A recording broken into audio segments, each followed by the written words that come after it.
Que el Señor les bendiga. Espero que en este día el Señor esté bendiciendo sus hogares, que cada hermano, cada hermana esté en su altar familiar y que los amigos que se conectan por medio de esta red social puedan recibir bendición.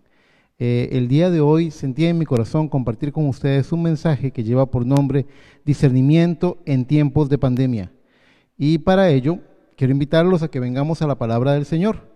Vamos a leer Primera de Timoteo capítulo 3 en el verso 14. Vamos a leer los versos 14 y 15. Dice así la palabra del Señor.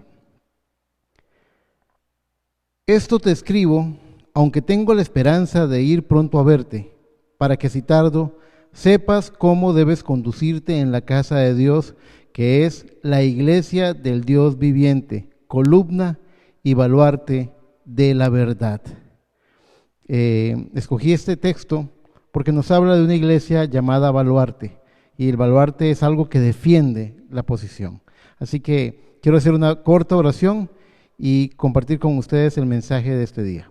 Amado Padre Celestial, en esta hora te pido, Señor, que tú viajes, Señor, a cada hogar, a cada corazón, a cada casa, sin importar si es aquí en Grecia, en San José, en todo Costa Rica, en los países vecinos, a donde tú lleves este mensaje, Padre. Te pido, Señor, que tú hables a los corazones. Yo quiero rendirme a ti, Señor, para ser usado por tu Espíritu Santo. Padre, yo me declaro incompetente, yo no podría hacerlo bien, yo dependo absolutamente de tu Espíritu Santo y lo sabes. Así que te pido que tú, Señor, me ayudes y me esfuerces en este día para poder predicar la santa palabra de Dios. Me encomiendo en tus manos y te pido que nos repartas la porción del pan celestial que tienes para nosotros. En el nombre todopoderoso del Señor Jesucristo. Amén, amén y amén. Les decía que escogí el nombre, escogí este texto porque habla de una iglesia que es baluarte. El baluarte es la zona frontal de un fuerte y es donde se ubican los más valientes guerreros que normalmente vigilaban cómo detener al enemigo, cómo detener el avance del enemigo. Basado en esto, quiero establecer un fundamento. Hace unos días estaba viendo un video que me compartió el hermano Alexander Calderón, que me gustó mucho, un estudio bíblico muy interesante, y revisándolo me di cuenta de que yo trabajo normalmente por bloques de grupos de textos para poder apuntalar y darle fundamento a las cosas que queremos explicar a nuestra audiencia, a los oyentes. Así que hoy vamos a trabajar con 3 pilares, con 3 bloques de escrituras. El primer bloque de escrituras al que los quiero invitar, el primer texto de ese primer bloque de escrituras se encuentra en San Judas capítulo 1, verso 3. Dice la palabra del Señor: amados, por la gran solicitud que tenía de escribiros acerca de nuestra común salvación, me ha sido necesario escribiros exhortándoos que contendáis ardientemente por la fe que ha sido una vez dada a los santos. Porque algunos hombres han entrado encubiertamente, los que desde antes habían sido destinados para esta condenación, hombres impíos que convierten en libertinaje la gracia de nuestro Dios y niegan a Dios el único soberano y a nuestro Señor Jesucristo. Este primer texto nos advierte que ya en los días de la iglesia primitiva algo se estaba gestando. Quiero unir esta demanda de San Judas de que contendamos ardientemente por la fe que ha sido una vez dada a los santos, que no permitamos que personas vengan a cambiar la fe original con las palabras que dice el apóstol San Pablo en el libro de Hechos capítulo 20, verso 29 y 30. Escuche lo que dijo San Pablo: porque yo sé que después de mi partida entrarán en medio de vosotros lobos rapaces que no perdonarán al rebaño, y de vosotros mismos se levantarán hombres que hablen cosas perversas para arrastrar tras sí a los discípulos. Finalmente, me gusta traer un tercer testimonio, porque en boca de 2 o 3 testigos conste toda escritura, todo asunto. Dice 2 de Pedro 2:1, habla diciendo en el verso 1: pero hubo también falsos profetas entre el pueblo, como habrá entre vosotros falsos maestros, que introducirán encubiertamente herejías destructoras, y aún negarán al Señor que los rescató, atrayendo sobre sí mismos destrucción repentina. Y muchos seguirán sus disoluciones, por causa de los cuales el camino de la verdad será blasfemado. Si usted se da cuenta, lo que estos tres testigos están diciendo, tanto Judas como Pablo, como Pedro, están declarando que dentro de la iglesia se iban a levantar hombres falsos que iban a traer como consecuencia, rescato las palabras de San Pedro, el camino, por causa de los cuales el camino de la verdad sería blasfemado. Y creo que es notorio que hoy en los tiempos finales ha habido, después de tanta religión, después de tanta división religiosa, hay una gran pérdida de credibilidad en las instituciones religiosas. Ese es mi primer bloque, que desde el tiempo antiguo ya se había advertido, ya el Espíritu Santo había hablado por boca de sus siervos respecto del peligro que estaba de desviar, de torcerse aquella fe original. Ahora, en mi segundo bloque de escrituras, ese segundo bloque yo le he puesto por nombre el rastro de la serpiente. ¿Por qué le puse esto?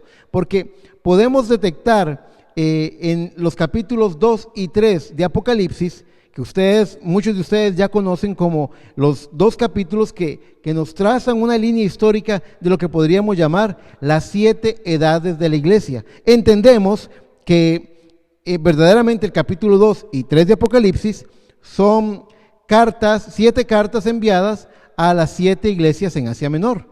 Esa es una realidad histórica. Pero también entendemos que son un tipo del recorrer de la dispensación de 2000 años de historia de iglesia gentil y los momentos que se vivieron.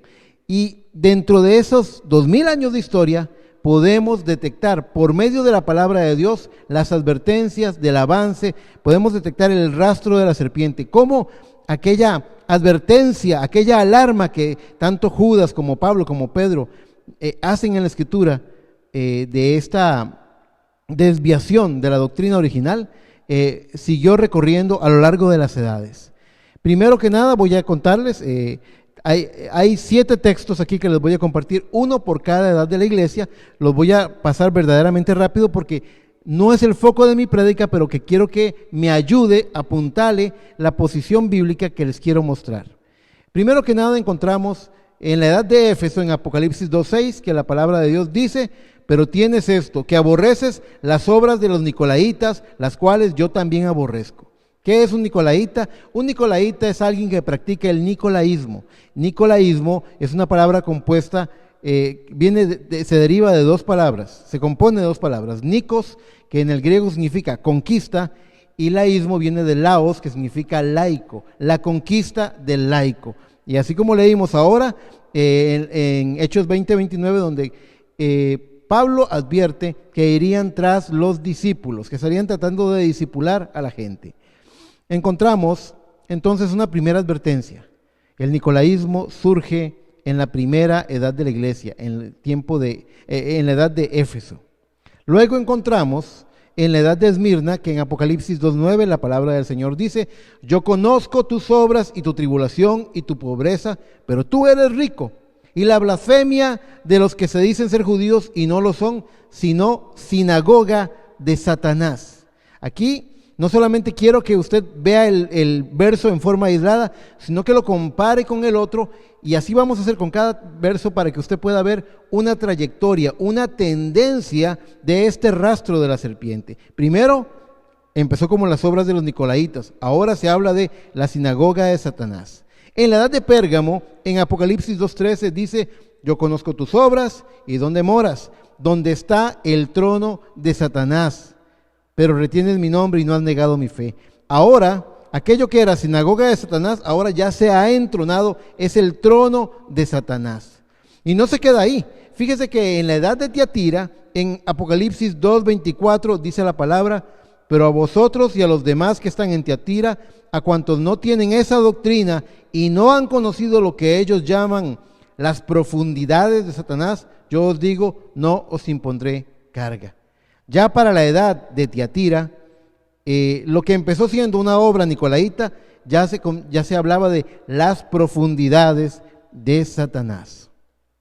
Es así como llegamos a la edad de Sardis, que es la edad de Martín Lutero. Y en Apocalipsis 3:1 dice la palabra de Dios, rescato, dice: yo conozco tus obras, que tienes nombre de que vives y estás muerto. El proceso, en la tendencia, que la dirección que va tomando este rastro de la serpiente es hacia muerte. Dice: tienes nombre de que vives, pero estás muerto. Luego continúa en Apocalipsis 3:9 diciendo: yo entrego de la sinagoga de Satanás a los que se dicen ser judíos y no lo son.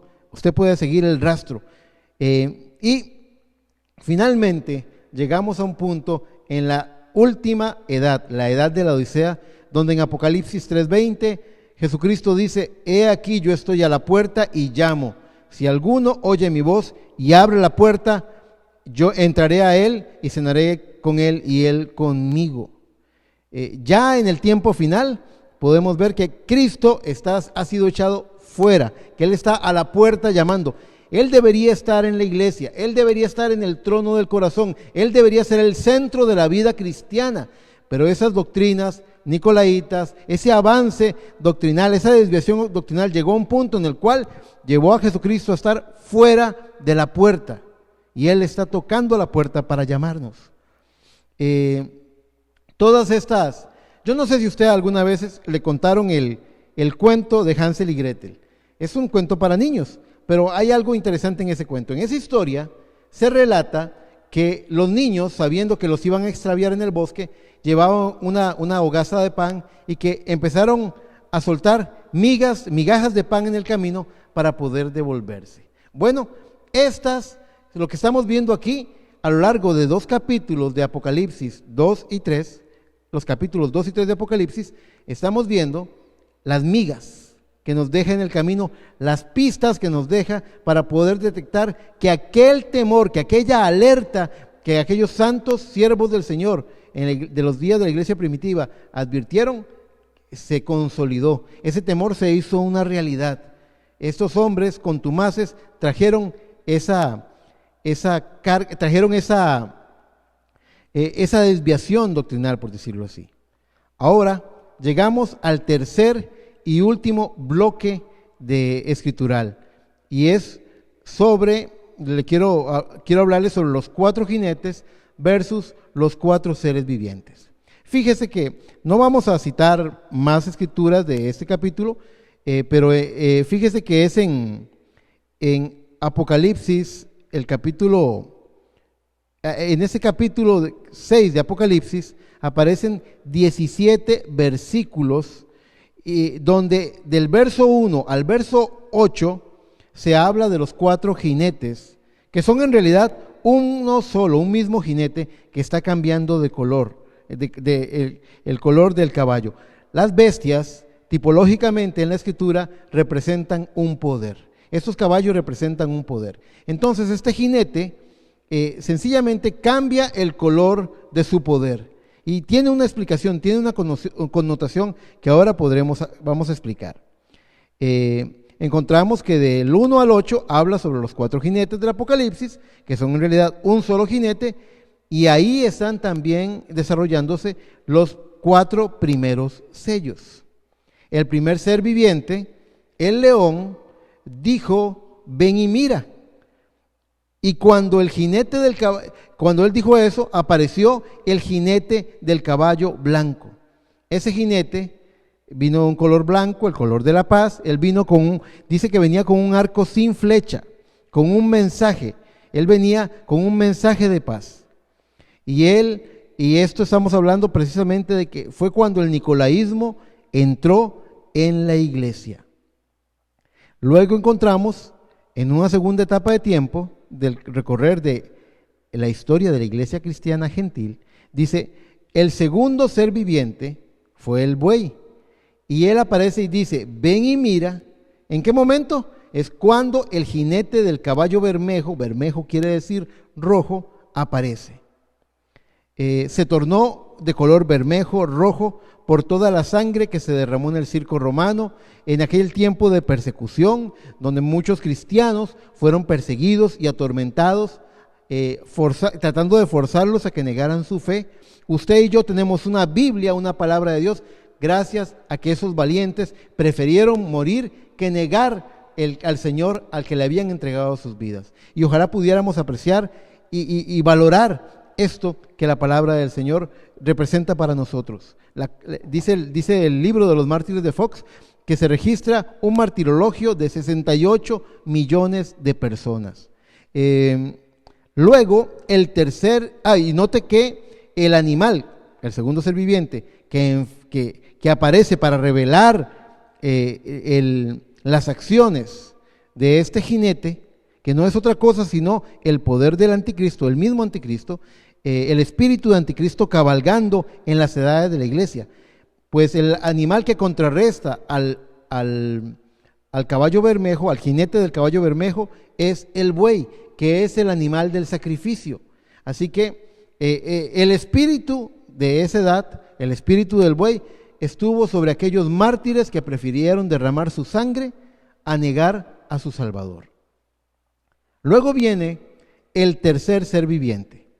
Este tiene rostro de hombre y representa la inteligencia. Y él viene y denuncia, viene y revela que este espíritu de anticristo ahora cabalgando en un caballo de color negro.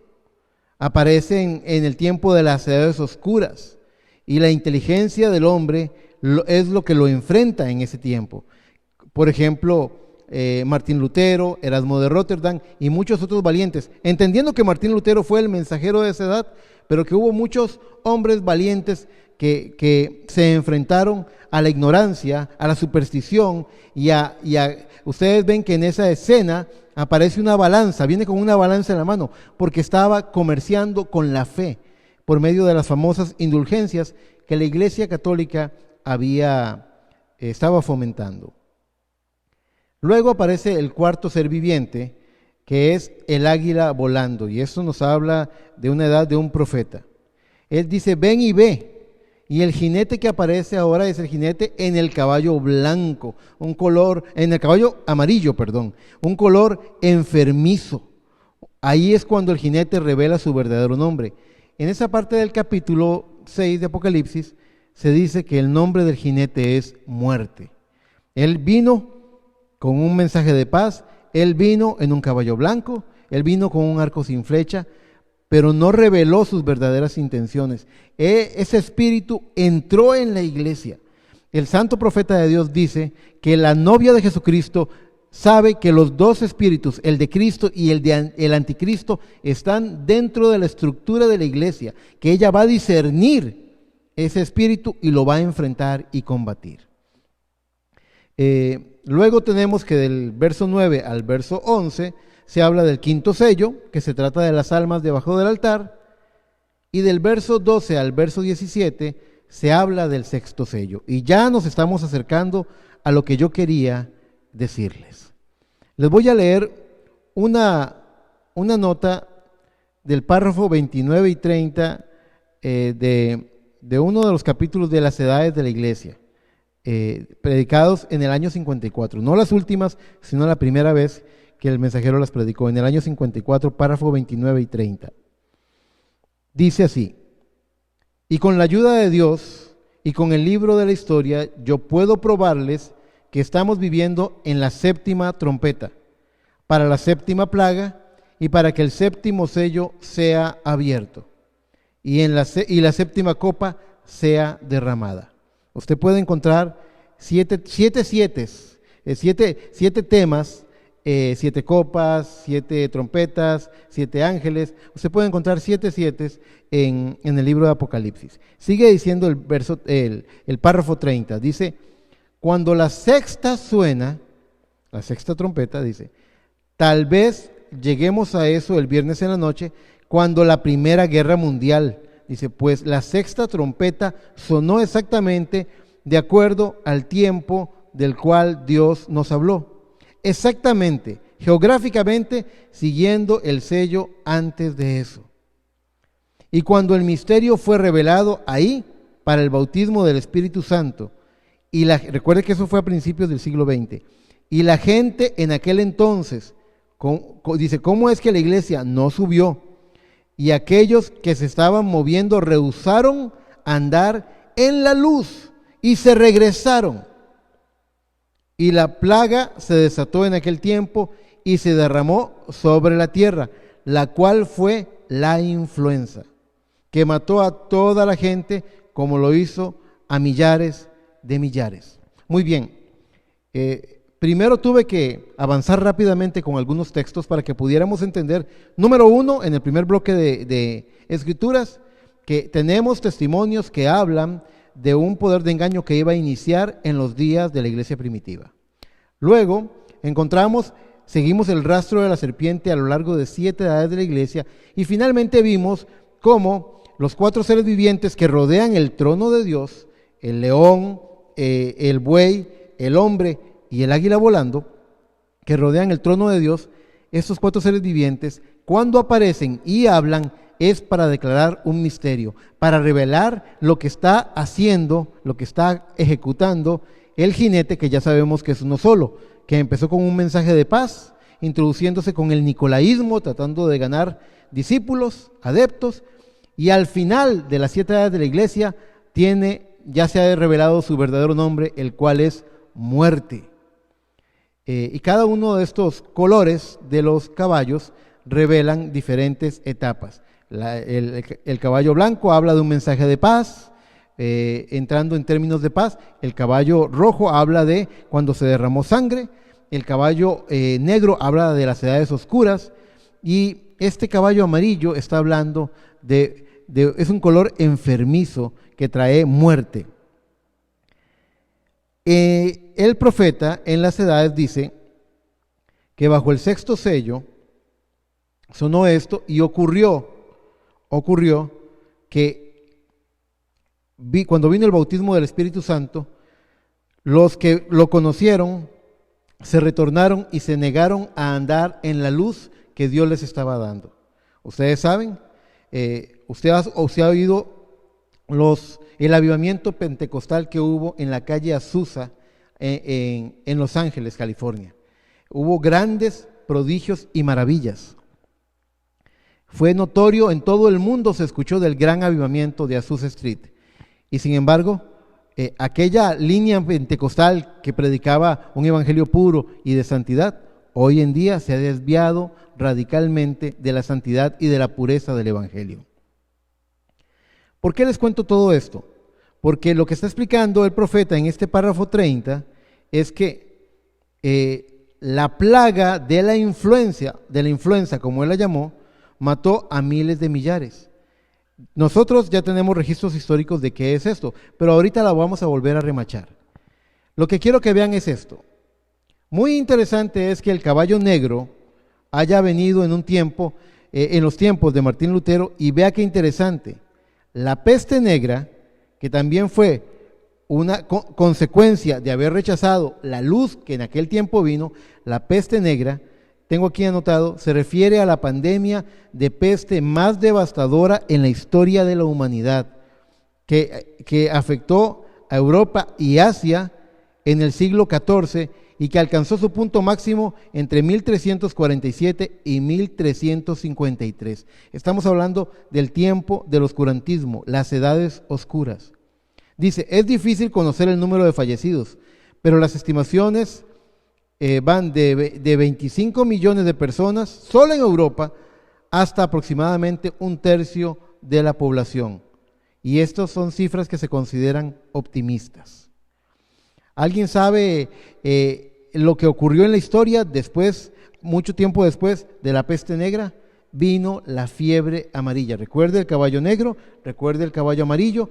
Estamos hablando de la peste negra, consecuencia de aquellos que rechazaron andar en la luz que Dios les había enviado. Y vemos también la fiebre amarilla. Esta fiebre amarilla, le voy a leer mi nota, dice, ha sido causa de epidemias devastadoras en el pasado. Probablemente fue transmitida por primera vez a los humanos por otros primates, dice, en África Oriental o Central. De allí se propagó a África Occidental y en los siglos XVI y XVII saltó a América debido al tráfico de esclavos. Luego tenemos la conocida gripe española, la influenza de la que habla el profeta en los sellos, en las edades de la iglesia. La gripe española, que en realidad se le puso ese nombre porque se dio a conocer, se hizo más famosa cuando estaba matando mayormente en España, pero no empezó ahí. Fíjese que dice la nota que encontré respecto a la gripe española, dice que la pandemia de gripe de 1918, también conocida como la gripe española, fue una pandemia de gravedad causada por un brote de virus de influenza. A diferencia de otras epidemias de gripe que afectan principalmente a niños y ancianos, sus víctimas fueron también jóvenes y adultos saludables, y animales, entre ellos perros y gatos. Se considera la pandemia más devastadora de la historia humana, ya que en solo un año mató entre 20 y 40 millones de personas. Ahora, no es casualidad de que tuvieran una peste negra en los días del caballo negro, ni es casualidad de que hubiera una fiebre amarilla, hablando de el caballo amarillo. Lo que nos lleva a reflexionar sobre el tiempo que estamos viviendo. ¿Qué señal vemos? ¿Qué podemos aprender si discernimos la señal de nuestro tiempo? Fíjese que Cristo oró en San Juan 17:11, diciendo: y ya no estoy en el mundo, mas estos están en el mundo, y yo voy a ti, Padre Santo, a los que me has dado, guárdalos en tu nombre, para que sean uno, así como nosotros. La oración de San Juan 17 tenía un objetivo. Cristo oró pidiendo que nosotros los creyentes fuéramos uno. El más grande desafío que tiene la iglesia del tiempo del fin es llegar a ser uno. Y es precisamente en este tiempo que ahora tenemos una frase para hablar del más efectivo tratamiento en contra de la pandemia, que sin duda es resultado, como lo hemos dicho en otras ocasiones, una plaga como estas castiga el pecado, pero también trabaja en el carácter de los hijos de Dios. El más grande desafío en este tiempo del fin es llegar a ser uno, y es precisamente en este tiempo que el distanciamiento social es necesario para la supervivencia de las personas. Las religiones están aisladas en sus reinos religiosos, y aún en el compañerismo del mensaje vemos muchas veces la amenaza de separación por facciones, que somos del retorno, que somos de los 7 truenos, que somos de la voz de resurrección, etcétera, etcétera, facciones levantándose. Pero el profeta de Dios dijo que ella, la novia, no se va a denominar, que ella no va a ser una denominación. Hoy más que nunca necesitamos hacernos uno con Cristo para poder ser uno como iglesia del Dios viviente. Ayer vi un video, lo compartí con algunos de ustedes, donde vi a varios presidentes de diferentes naciones pidiéndole a Dios, suplicándole a Dios fortaleza frente a esta plaga. Y es curioso porque por causa de la pérdida de credibilidad en el sistema religioso, vino un tiempo en el mundo en que los gobiernos echaron fuera al Dios que ahora están buscando. No me malentienda. Cuando los gobiernos, cuando las democracias y los diferentes sistemas políticos separaron el gobierno de la iglesia, separaron iglesia y Estado, lo estaban haciendo porque veían los peligros del engaño religioso. Veían el peligro de juntar esos dos poderes. Sin embargo, mis hermanos, no pudieron evitar echar a Dios de sus gobiernos. Nos preguntamos por qué la juventud está tan perdida y tan descarriada hoy en día, Pero fue el mismo hombre quien, por la pérdida de credibilidad del sistema religioso, sacó a Dios de la educación en las escuelas. Como estaban peleándose religión con religión, y la ciencia empezó a tomar mayores y más sólidos argumentos, en algún momento se tomó la decisión de sacar a Dios de las escuelas. Hoy vivimos en un tiempo de tolerancia a los derechos del hombre.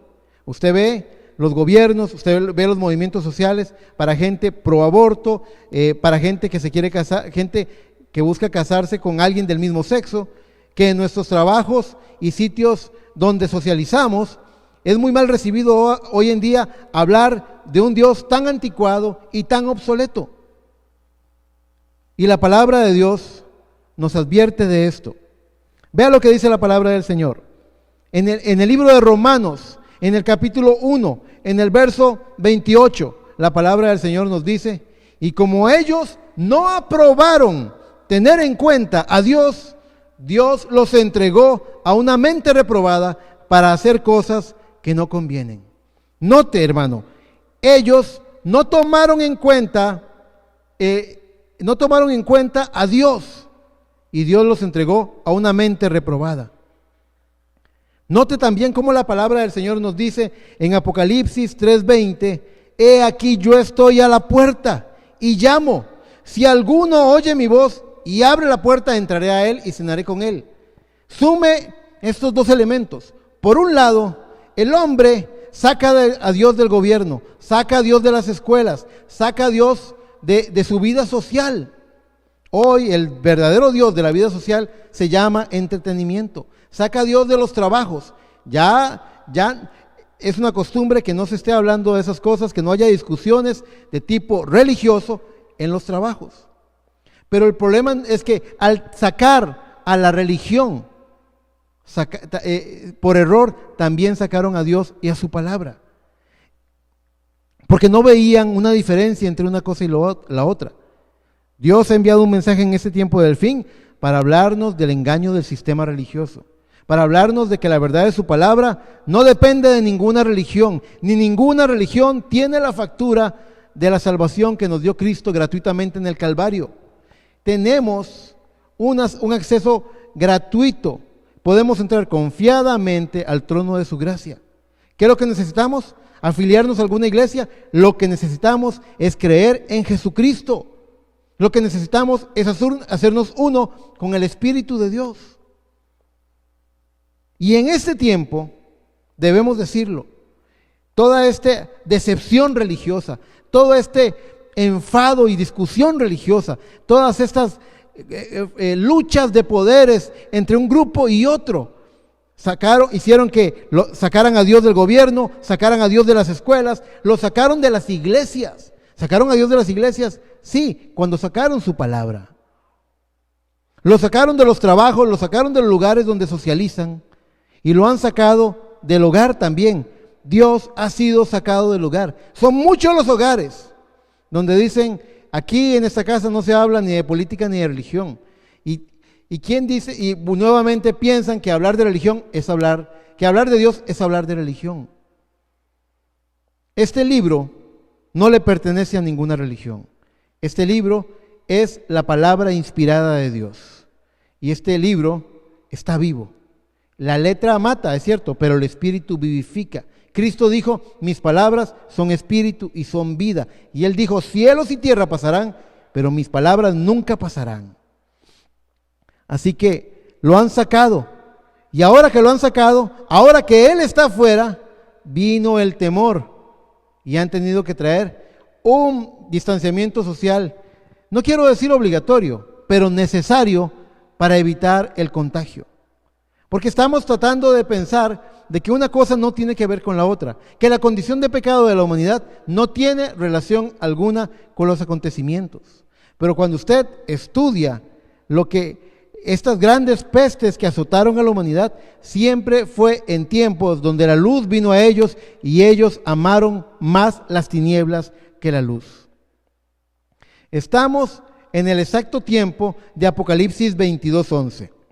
Déjeme leerle lo que dice esta escritura. Dice: El que es injusto, sea injusto todavía, y el que es inmundo, sea inmundo todavía, y el que es justo, practique la justicia todavía, y el que es santo, santifíquese todavía. Cuando empezó esta cuarentena, yo le dije a ustedes, congregación del Tabernáculo Emanuel, que no se sorprendieran si ustedes verían a algunos apartarse del camino del Señor. Estamos en el tiempo donde hay dos posibles direcciones en medio de esta cuarentena. Allí donde usted no puede ser visto por sus hermanos de la iglesia, allí donde su pastor no se sienta con usted a conversar, a ver cuál es su condición espiritual, allí donde usted no asiste a la congregación, donde usted está en una aparente cuarentena en su hogar. Usted puede tomar una de dos direcciones. O se ensucia, el que es inmundo sea inmundo todavía, o se santifica, santifíquese todavía. O usted toma una dirección o usted toma la otra. Pero son direcciones totalmente opuestas. Usted no puede ir al norte mientras quiere ir también al sur. O va al norte o va al sur. Este va a ser un tiempo donde usted tiene que afirmar si es un creyente o no lo es. Este es un tiempo donde usted tiene que mostrar de qué material está hecho y qué carácter tiene. Este es un tiempo para orar. Este es un tiempo para clamar. Este es un tiempo para desesperar. Y esto yo pienso que estamos en el tiempo de Apocalipsis 22:11. Vamos a ver a algunos santificándose más y a otros apartándose de los caminos del Señor. La palabra del Señor nos dice, pero antes de citar esas escrituras, necesito volver a este tema de que sacamos a Dios del gobierno, sacamos a Dios de las escuelas, sacamos a Dios de las iglesias, sacamos a Dios de los trabajos y de los lugares donde se socializan. ¿Dónde están esos lugares ahora? ¿Dónde están esos gobiernos? Están colapsando con esta pandemia. ¿Dónde están esas escuelas que sacaron a Dios de la educación a los niños? Están cerradas. ¿Dónde están esas iglesias? Están cerradas también. ¿Dónde están esos trabajos? Porque mucha gente ha confiado más en su trabajo y en el dinero que se gana que depender y confiar en Dios. ¿Y dónde están esos trabajos? Muchos de ellos están cerrando. Estaba oyendo de una cifra de millones de personas que quedarán desempleadas en Estados Unidos a causa de esta pandemia. Uno de los más grandes impactos y golpes que va a recibir la humanidad por medio de esta pandemia o plaga es el golpe económico en el estilo de vida de las personas. Muchos pequeños negocios, muchas personas que están luchando por la supervivencia. Verdaderamente cuando para terminar el pensamiento, sacamos a Dios de los lugares de entretenimiento. Dios no está en los estadios, Dios no está en esos restaurantes donde venden licor con karaoke, Dios no está en esos lugares. Lo hemos sacado de ahí, porque no queremos convivir con el Espíritu, ese Espíritu que es santo. ¿Y dónde están esos restaurantes ahora? Están cerrados. Esos estadios están cerrados. ¿Por qué? Porque la vida estaba en él, y en vez de aceptar la vida, dejamos que entrara la muerte. Verdaderamente yo debo hacer una confesión. Cuando terminé de estudiar este mensaje, revisando las cosas que ocurrieron en la historia, he sentido una gran tristeza en mi corazón. Una gran tristeza porque como predicador del Evangelio yo quiero ser dador de buenas nuevas. Y muchas veces pensamos que buenas nuevas son solamente bendiciones materiales o sanidad, pero verdaderamente he entendido que es una buena nueva la que estamos comunicando. ¿Por qué? Porque esto todavía no es el fin. Es una buena nueva. ¿Por qué? Porque esto tan solo son principios de dolores. Y es un tiempo para que usted, amigo y amiga, reflexione si usted está listo para entrar a la eternidad. Si está sin Dios, ¿cómo va a enfrentar esa vida después de la muerte? No estoy hablando de manipularlos, estoy hablando de la realidad y la veracidad de lo que dice la palabra del Señor. La palabra de Dios dice en Apocalipsis capítulo 18, verso 4, y oí otra voz del cielo que decía, salid de ella, pueblo mío, para que no seáis partícipe de sus pecados, ni recibáis parte de sus plagas. ¿Cómo salimos de este enredo? ¿Dónde está nuestro? Cristo nos enseñó, donde esté vuestro tesoro, allí estará tu corazón. ¿Dónde está nuestro corazón en este momento? Yo veía ese video de los presidentes orando y pidiendo oración, y yo decía, qué maravilloso sería que no sea por una emergencia. Cuán arrogantes podemos ser cuando tenemos el poder y no hay nada que nos castigue. Verdaderamente creo que la buena nueva de este día es que podemos volvernos a Él en esta hora y hallar misericordia en el oportuno socorro. Salid de medio de ella, pueblo mío, y no seas parte de sus pecados, ni recibáis parte de sus plagas. También en este mismo tono, 2 Corintios 6:17 nos dice, por lo cual salid de en medio de ellos y apartaos, dice el Señor, y no toquéis lo inmundo, y yo os recibiré. Hubo un pueblo de Israel que en el mayor castigo que tuvo Egipto, salió sano, salió ileso. Mientras que había plagas, oscuridad y muerte para Egipto, en Gosén había luz y había alimento y había salud. Cuando Jericó debió ser juzgado a causa de su maldad, hubo una familia en una casa, la familia de Rahab, que se metió bajo la promesa y ella, con temor de Dios, ayudó a los espías y fue preservada. Obedeció al mensaje que le fue dado. Y así podemos encontrar muchos tipos en la Biblia donde la palabra del Señor habla, como en Ezequiel 9, de aquellos hombres que venían con el instrumento de destrucción. Pero Dios mandó, antes de mandar a los destruidores, mandó al hombre con el tintero de escribano a poner una señal en la frente de todos aquellos que temían el nombre del Señor, aquellos que clamaban y gemían en contra de las abominaciones que se estaban llevando. Yo quiero que usted revise su corazón por un momento y se pregunte si usted tiene un clamor y un gemir acerca de lo que está ocurriendo con este mundo.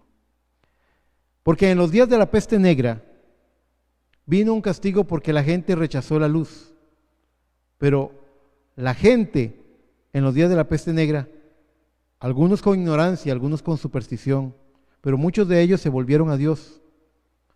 Lo mismo en los días de la fiebre amarilla, aún en los días de la gripe española.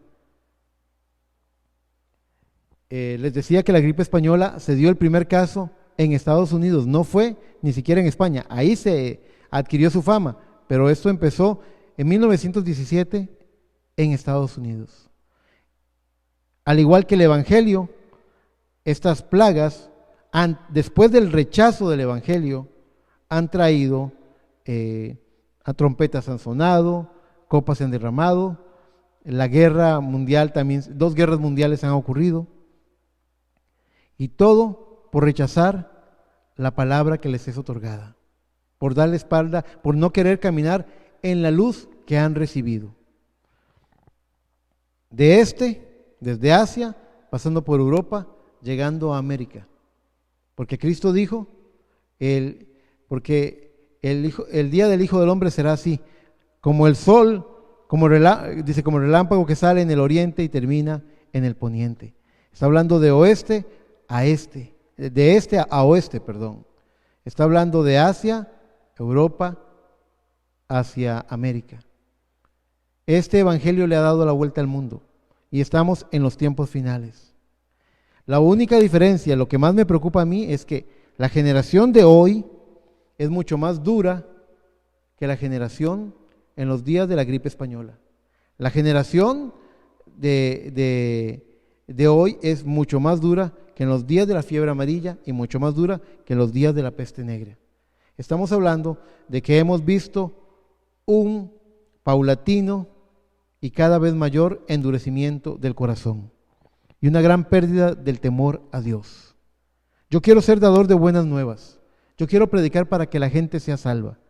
Y con ese carácter, hoy les presento esta ilustración de la historia de la iglesia, mostrándoles el rastro de la serpiente, mostrándoles que había un plan desde el principio para injertar una falsa doctrina, falsas creencias dentro de la vida cristiana, para culminar en una iglesia tibia como la iglesia de la Odisea, donde Cristo dice: ojalá fueses fría o caliente, pero por cuanto eres tibia, te vomitaré de mi boca.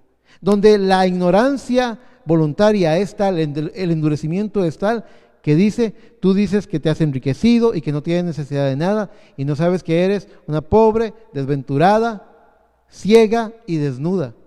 Lo terrible para esta edad de la iglesia no es estar ciega, no es estar desnuda, no es estar pobre, no es estar desventurada.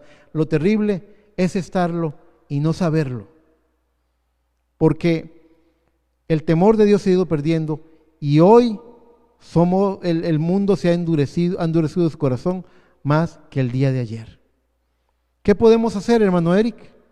Volvernos a Dios con todo nuestro corazón. Familias, vuelvan a Cristo. Matrimonios, vuelvan a Cristo. Si ustedes vuelven a Cristo, van a poder enfrentar sus problemas, porque el hombre, la mujer, los hijos, el hogar, en Cristo tiene una victoria, tiene un ejemplo, tiene una enseñanza. Iglesias, creyentes, vuelvan a Cristo. Ustedes, personas que oyen este mensaje, yo no quiero parecer una persona severa y dura, no es esa mi intención. Verdaderamente, yo me he conmovido viendo la tristeza y el desánimo que hay en las personas. Yo me he conmovido y he orado por estas personas. He sido tocado en mi corazón. Y sé que va a haber personas que van a ser salvas. Pero también puedo reconocer la dureza de corazón que hay. Si no hubiera una emergencia, muchos no se volverían a Dios. Y hay de aquel que a pesar de esta dura prueba, endurece su corazón. Yo solamente quiero invitar a mis hermanos y hermanas a que usted y yo podamos volvernos a Dios y pedirle por esa misericordia. Yo no me atrevo a pedirle por este mundo, porque creo que este mundo tiene sus días contados, pero sí por los que están en este mundo. Yo no me atrevo a pedirle por las iglesias y las religiones, porque no creo que haya una religión que tenga la factura de Dios, pero sí por los hijos de Dios que se encuentran en ellas. Yo no me atrevo a pedirle por Costa Rica, porque Costa Rica yo creo que es un país que ha cometido grandes errores en idolatría y también ha tomado terribles decisiones en los últimos años como nación. Pero yo creo que hay hijos de Dios en Costa Rica, hijas de Dios en Costa Rica, y por ellos quiero pedir. Quiero pedir por misericordia y quiero que usted se una conmigo. Por favor, incline su rostro y ore conmigo esta oración. Amado Padre Celestial, en esta hora, después de examinar lo que tu palabra dice y darnos cuenta, Señor, del incremento, del paulatino endurecimiento del corazón, Padre, viendo lo que ha ocurrido durante cientos de años, cómo han sido castigadas millones de personas, y luego de un tiempo la condición espiritual llega a ser peor que la anterior. Padre, es mi trabajo como ministro del Evangelio compartir e instruir a tus hijos sobre esto, pero no para desanimarlos, sino para unirnos a ti, Señor, buscar ser uno con tu espíritu, porque hoy es el tiempo cuando tu novia debe llegar a ser uno. Hoy es el tiempo cuando, Padre, tenemos que serlo.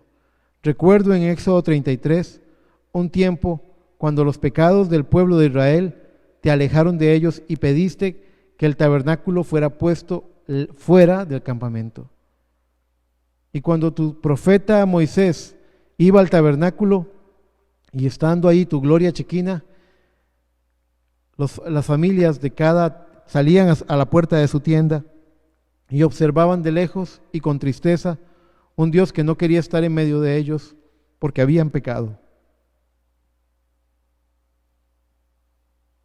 Padre, y verdaderamente, Este mundo se ha endurecido y Padre, no somos lo que deberíamos ser. Este mundo no está dando la talla. Y tus juicios son justos, y tú eres verdadero, y tú eres real. Tú eres la roca. Tu reino es firme, y tu palabra es eterna. Y todos tus juicios son perfectos y verdaderos.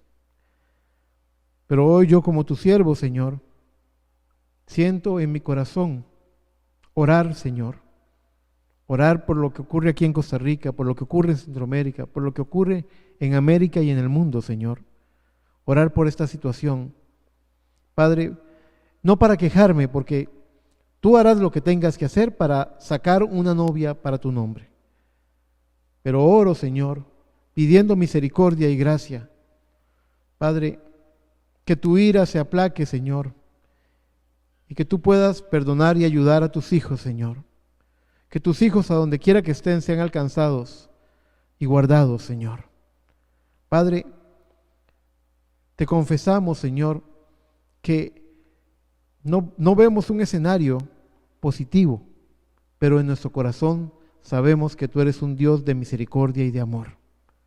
Eres un Dios justo, eres justicia, y en tu ira puede ser fuego consumidor, pero creemos en ti con todo nuestro corazón, creemos en tu amor, y venimos a través de la sangre del Cordero que fue derramada ya en el Calvario.